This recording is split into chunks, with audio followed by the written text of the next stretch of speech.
morning, good morning.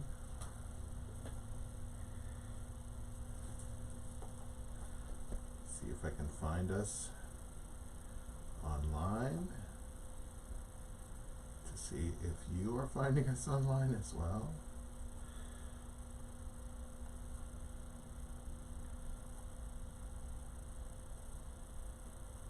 Where are we? Oh, looky there. That's us. Woo!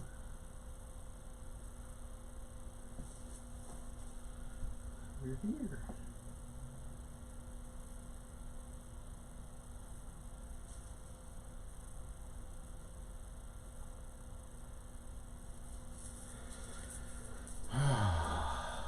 So glad we're here, hanging out on this Sunday morning. Things seem very quiet this morning. I was just sitting with my coffee downstairs and feeling like things are just settled and silent, and that could be the calm before the storm, right?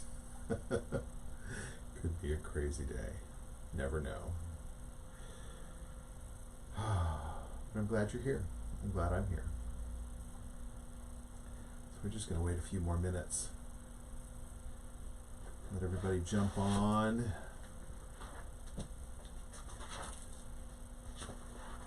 Get comfortable.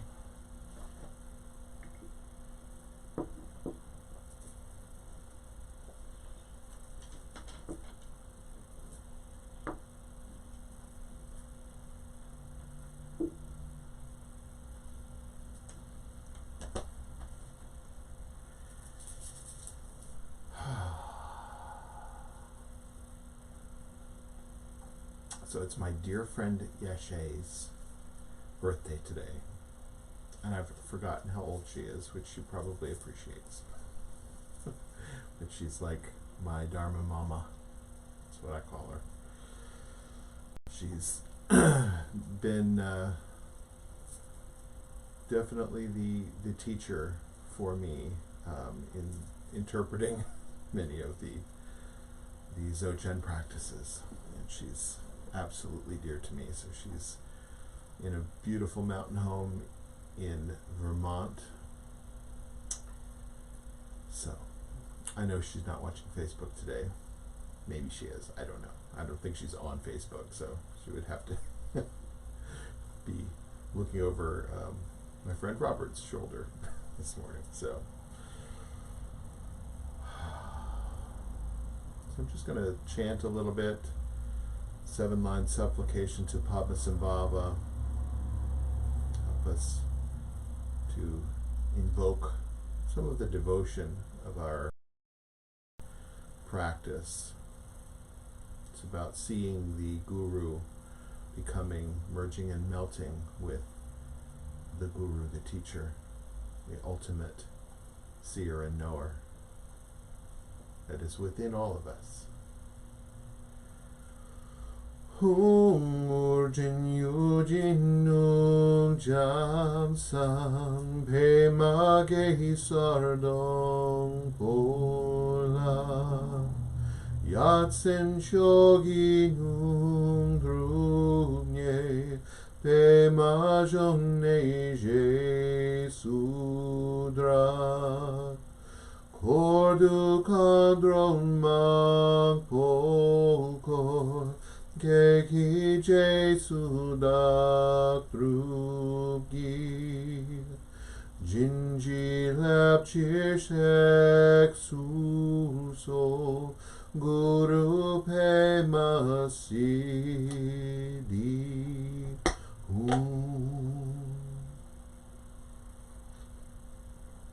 Om Mahum Benzar Guru Pe Masidi Om Mahum Benzar Guru Pe Masidi Om Mahum Benzar Guru Siddhi Hum Om Ahum Benzar Guru Pema Siddhi Hum Om Ahum Benzar Guru Pema Siddhi Hum Om Ahum Benzar Guru Pema Siddhi Hum Om Ahum Benzar Guru Pema Siddhi Hum Om Ahum Benzar Guru Pema Siddhi Hum Om Ahum Benzar Guru Pema Siddhi Hum Om Ahum Benzar Guru Pema Siddhi Hum Om Ahum Benzar Guru Pema Siddhi Hum Om Ahum Benzar Guru Pema Siddhi Hum.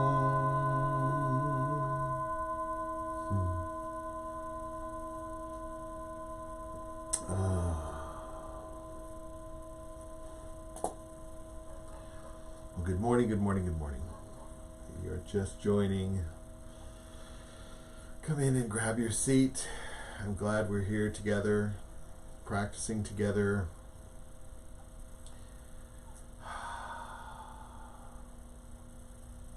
Seems like a good day right now. So let's take advantage of that auspiciousness. So we begin this morning with the path clearing and wish fulfilling prayer to Padmasambhava. And I follow that by our refuge prayer. Say it once in Tibetan and 3 times in English. Important for us to understand and hear the words that we can recognize.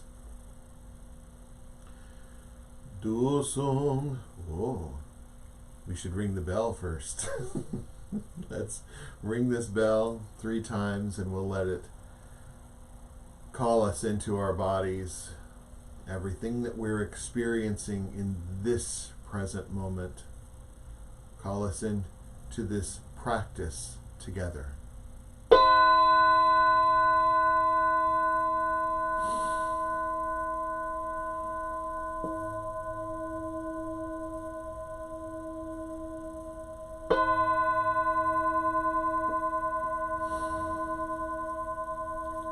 Dusum Sangye Guru Rinpoche Nungdru Kundak Dewa Chen Poja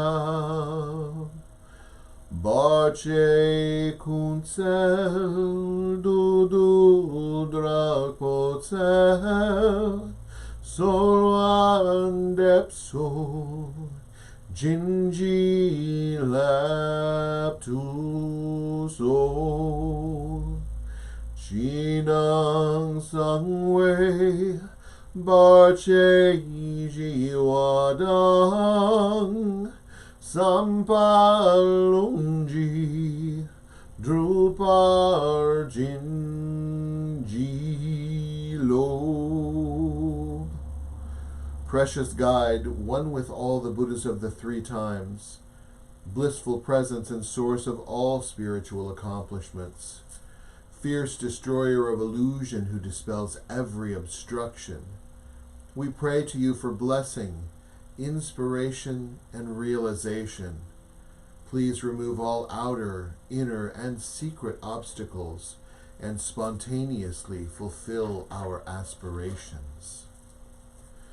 Sangye chodang soki chok nam la Jongchu badu dakni kapsu chi Dakji jin soki pei sonam ki Jola penshir sangye drupar shok.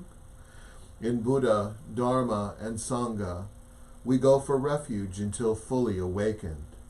Through the power of generosity, ethics, patience, enthusiastic effort, concentration, and wisdom, for the sake of all beings, may we realize and demonstrate our innate goodness. In Buddha, Dharma, and Sangha, we go for refuge until fully awakened. Through the power of generosity, ethics, patience, enthusiastic effort, concentration, and wisdom, for the sake of all beings, may we realize and demonstrate our innate goodness. In Buddha, Dharma, and Sangha, we go for refuge until fully awakened.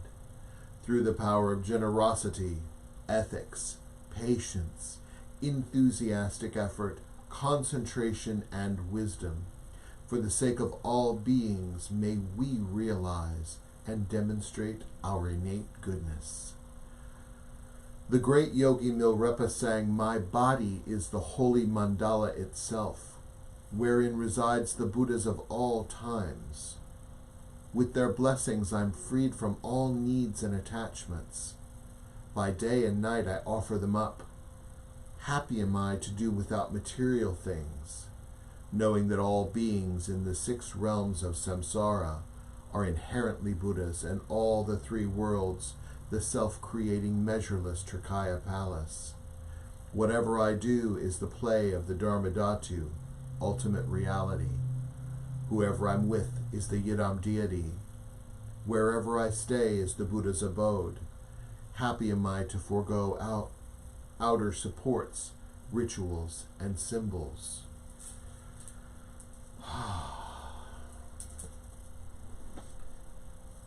So, welcome into your seat, into your Buddha seat.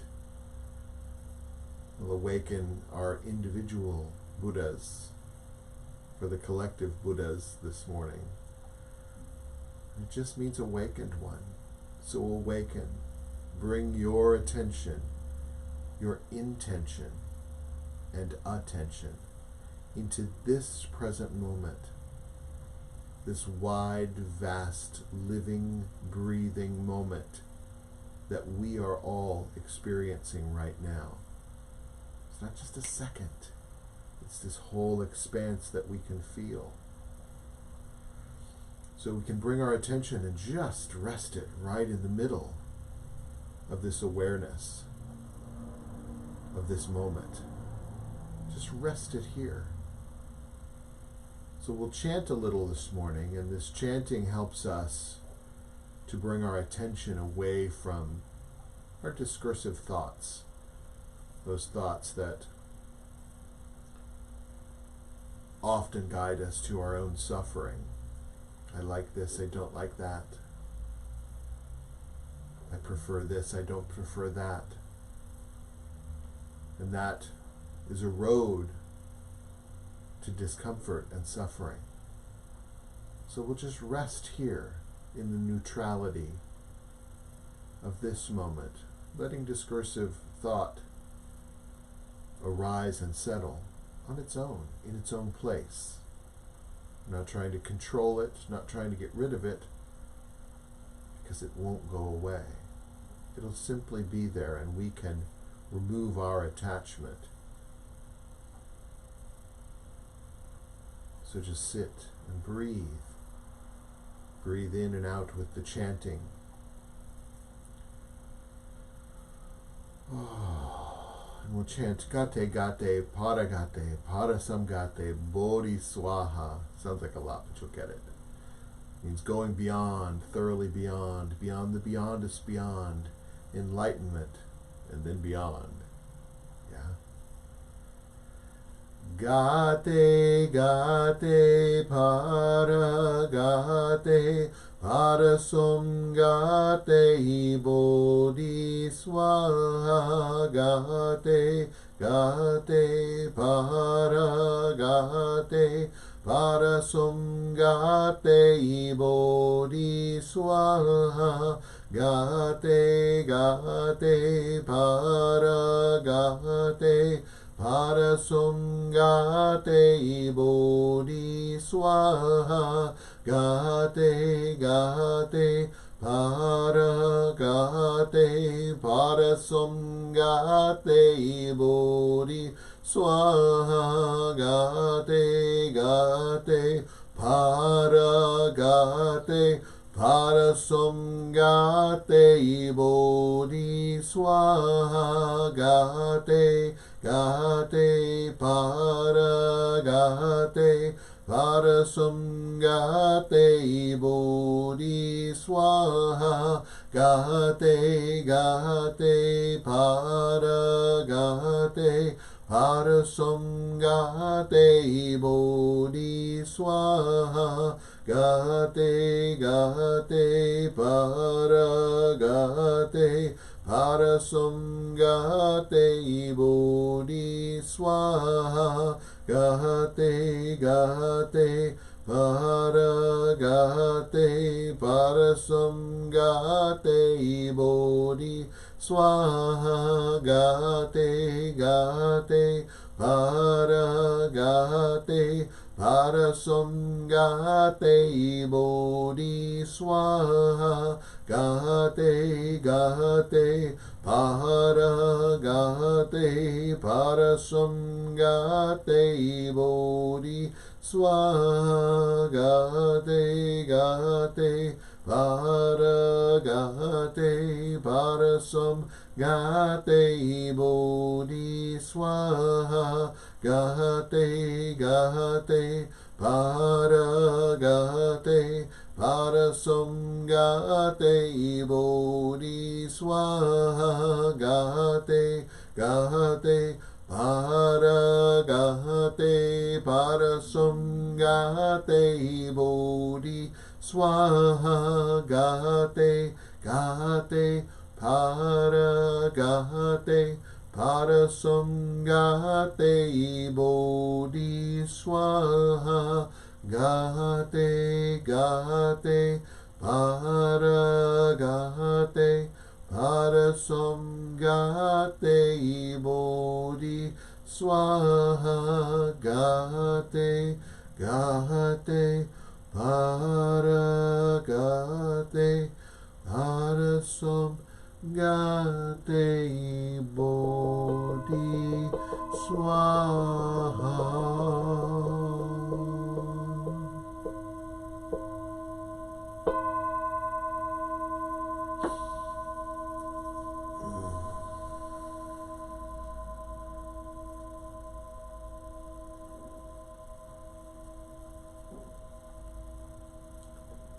We're just sitting with the three naturals.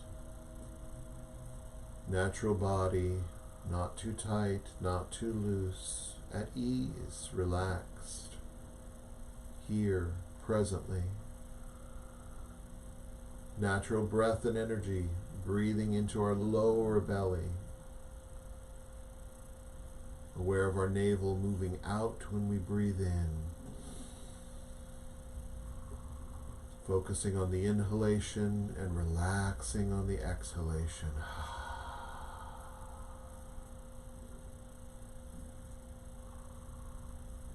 And sitting with natural heart, mind, open, curious, aware, keeping our attention here in this wide present moment experience. Each time we find ourselves distracted, just bring your awareness back and set it in front of you and watch it. Watch the mind as it awakens and settles, arises and settles with thoughts and sensations and emotions. Just watch curiously, joyously, enthusiastically. Just sit and breathe and be.